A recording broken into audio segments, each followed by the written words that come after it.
Hello and welcome to this little preview pod that we're doing for Money 2020. Thank you so much, guys, for taking the time to sit down with me. This is Nick and Max of Label Sessions, and I'm Josh, the content producer. So I'm just going to kick this off with, have you guys been to Money 2020 before? Is this your first time? I know it's my first time, so... Well, I think it is all of our first time, although we've been to Amsterdam lots and we've been around it. I think that's what we're saying. Yeah. I think we've kind of been, we haven't actually, I thought some of us had been, but we haven't. No, it's a surprise because we've been following it, and I think it's just an area that we're really interested in. So thrilled to be going there in person. Although I'm quite worried to see Max. So for people who are just listening, Max is wearing socks and sandals just now, which I think is not very Amsterdam.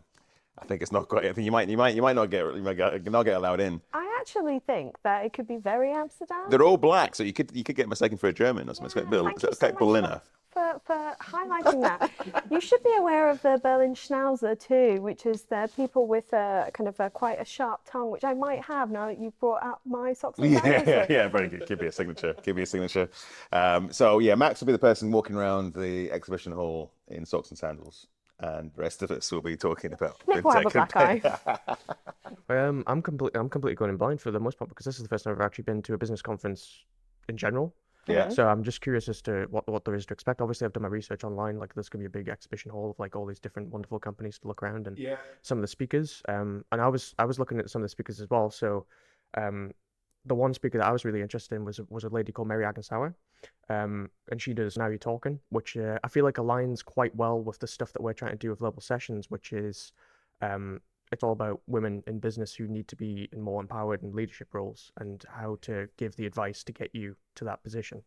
And she's a really good advocate for that. And I'm really, really excited to check out more about her, because I wasn't too familiar until I had a look at the speakers list, and it's just endless. There's like hundreds of people on there. It's almost overwhelming in the sense of how they're going to fit all that into 3 days. But that was one that really stuck out to me. It's funny as well, because if you look at I always think that when you look at the speakers list, you can kind of almost do a bit of a kind of trends of what's going on. And there are some things which I kind of knew were there that maybe weren't there in the last few years. I feel like the whole thing about there's all the open banking talks, where I feel like they've been promising revolution for years and years, but are still there. So it's almost like there's trends and there's counter trends, I guess, as you look ahead to what's there. And it's interesting with the rise, I think, in the media of responsible AI, and having quite a few headline speakers around that and really exploring that, because that's really coming to the light now, where people are having conversations around the impact of it. It feels like we're at this kind of nexus point. But because it's your first time going to a conference, Josh, what you should expect is, I think, one of the best parts about going to a conference is just there are so many meetings of minds. So you get to hear so many different perspectives. So it's normally like structured in different themes. So you can kind of either follow what you're interested in and where your knowledge base is, or kind of what I normally do is go and listen to talks for things I know the least about too. So I like to do that.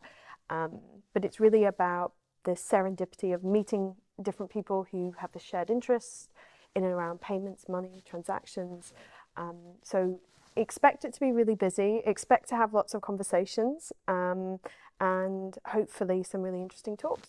Yeah, that's what I was hoping to expect, because it's like, that's why I really, really enjoyed the sub club that I attended, because it's really, really nice to get minds who are all alike and innovative. Sort like that on steroids, like times a couple of thousand. There'll be loads of people there. It's a bit more of a deal one, though, I think, Money 2020. Maybe do that in the review one. I think anyway, it's more of a kind of people there to go and do the deal, do the transaction. Yeah. But we'll see. We'll see what's there. It's funny as well, because it's Money 2020 Europe that we're at. Yeah, it's a worldwide event. Yeah. Yeah, but also like you got the different ones in different places. So this one being in Europe, it is interesting. There's quite a lot of kind of I don't know. Like, I'm not sure whether Europe is the continent where it's at in terms of fintech at the moment, or payments tech. There is a bit of there's a few interesting things in the speaker program around Sharia finance and stuff going on in Africa and things like that. But it's interesting, like in terms of, I don't know, it'd be interesting as a sort of gauge moment as to, is it, I think a few years ago you would have said in payments tech and things that Europe was the equal of some of the other parts of the world. I'm not sure if you would say that at the moment, whether actually a lot of the things that, a lot of the agenda here is much more regulatory compliance and stuff like that. There is some interesting stuff around embedded finance and stuff going on here, but again, I wouldn't say necessarily that Europe is the kind of center of innovation for it anymore. Do you think this is an opportunity for, I guess, those working in finance and payments in Europe to kind of find their place again? Or maybe to articulate something if it's happening. I guess that's also the thing. Maybe it's like, I don't know, that could be sometimes it's unfair that Europe doesn't get the profile it does compared to other parts of the world. Sometimes it is actually fair. So I don't know. It could be, I think, a symptom of, I guess, all the reg tech innovation or the regulatory bodies, the kind of existence and proliferation of them, representative of just how much movement there is and how many companies working in this space. Yeah. So one thing I would say though is the Money 2020 app actually works, which is quite unusual for a big event. Because like there's quite a few, especially last year I was going to, where they all had new apps. So they kept on at the start doing a big like keynote and saying, hey, if you get your app out and you turn to the person next to you and then you can exchange contact details. And they never worked. It was never, they always crashed. So it's the ideal scenario for it, that like you share a QR code and you can plug people's details. Yeah, or you in, can like, just touch your contact. phones or different things and then you can instantly network. But the Money 2020 app does seem to actually be working and be quite good, which is like a big boost for the organizers of that. How are you going to use the app? Kind of for that. So finding interesting people to speak to, and I guess with a label sessions hat on, we've got the two agendas. We're partly reaching out to people who we think could be interesting to be on the label, or people who want advice or mentoring from the label. So yeah, so I think it's just, you know, the good thing about those apps is it allows you to spot who's there and try and find 5 minutes you can speak to someone. And we should also say that the first of these preview pods that we're doing, so people won't know. In future, people will know because we'll have like, you look back and you'll have like a preview pods. There'll be a pod from the event and there'll be a review pod afterwards. But Josh is going around and trying to stick a mic in front of people and talk to them about fintech with Max and I at different times, sometimes by yourself. You see how it goes. Yeah, no, it's gonna be fun. It's gonna be interesting. You know, it's some people find it difficult enough to talk to people in normal terms, never mind when you shove a camera in the face. So some people might not be too keen for it, but I'm hoping some people will. I'm sure somebody will. You know, they're there to talk, they're there to sell, they're there to interact. So it's, you know, it can only be a positive for them. I was going to ask, because I said my speaker that I was ideally looking forward to. Who wants to go first of the speaker that they want to talk about? Well, I'm excited to hear from, I think it's Sandra Elzetti. So she is now, I think, head of like customer experience and commerce at Spotify. So I'm interested because she has a phenomenal background in kind of working in different finance organisations. Also did a Masters of Engineering at Strathclyde University, so has a small Scottish connection. So I quite like that. Have you stalked this person? I didn't know this was. It's called research. Yeah. Slash stalking. But I'm interested in what she has to say, because I think Spotify is such a ubiquitous kind of a consumer brand. It'll be really interesting the moves that they make in payments, embedded finance, and really just, I guess, what the future holds for them. You see things with Netflix around their crackdowns on passwords and payments. I'm just curious at what Spotify's position is. And also, not just because it's an amazing consumer brand that I'm a customer of and I'm interested, also because she's part of a panel which is the Tech Stars game show. And I'm just quite curious at how that's going to play out.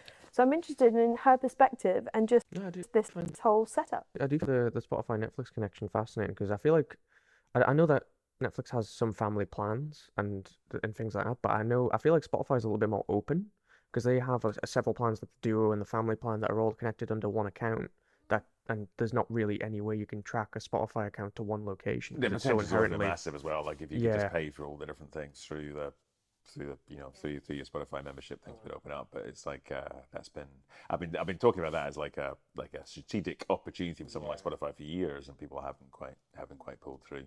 And all the different ancillary services that you get now through Spotify, whether it's telling you about gigs nearby, merch, and all these other things, I think it's just really interesting how they'll pivot, I guess, to do more than just music streaming, and what consumers are going to be willing to pay for. Well, how about you, Nick? But as I was saying before, I will be avoiding all the sessions that are about open banking, which seem to be like still like imagining it's 3 years ago. I can still say, it's going to happen really fast.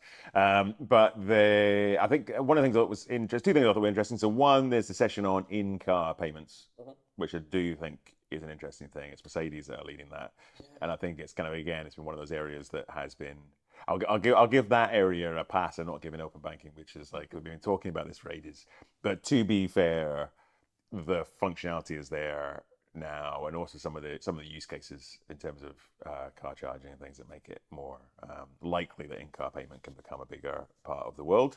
And the other one as well I thought was interesting is this session around, they frame it now as narrowcasting, because I think one of the things again also interesting about Money 2020 this year is there's a lot that's kind of around B2B processing, these kind of elements. There's not a lot necessarily that faces into anything the rest of the world cares about in the real world, the real people outside of fintech.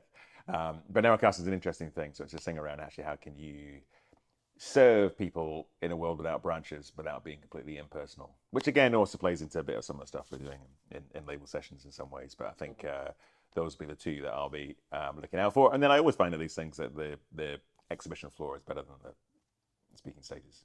Yeah, but I might be wrong. Because you're in control of that. You can explore and you just stumble upon great stuff, I'm sure. Yeah, exactly. And I think also you kind of find sometimes it can be that the speaker stages are a bit of the PR story, and sometimes you get into the more interesting stuff when you're out off those stages. But there may be someone that does something fantastic this time. Yeah, who knows? Who knows? That's the thing. Yeah, exactly. But mostly we'll just see how Max's shoes go down, or lack of shoes. So naughty for divulging this information. Well, I don't know. We can talk about it as we go through. We can just see what kind of shoe game. Yeah, it will be strong. It will be strong. Yeah. Shoes of Money 2020. You could do a nice little video sequence on that. So I know people do want to speak to the team that are there. There's a whole team there for 3 days in different ways. So you can either find us through the event app. Yep. You can go into labelsessions.com, or you can DM us on. Or look for the socks and sandals. Don't say that, because there might be other people. You might lose. I don't think it's going to be a totally unique thing, Max. I think there's a lot of risk of socks and sandals at this. It's a tech event. Noted. Oh yeah, you can find us on LinkedIn, Twitter, Facebook. Not Facebook. Oh, for God's sake. So just for all the others, so we can do Clapper, find us. TikTok. You can find us on everywhere but Facebook. Yeah, exactly. Yeah. So concludes another episode of Label Sessions Presents. Be sure to follow and subscribe to the podcast no matter your platform of choice, and of course, start your journey today with us at labelsessions.com.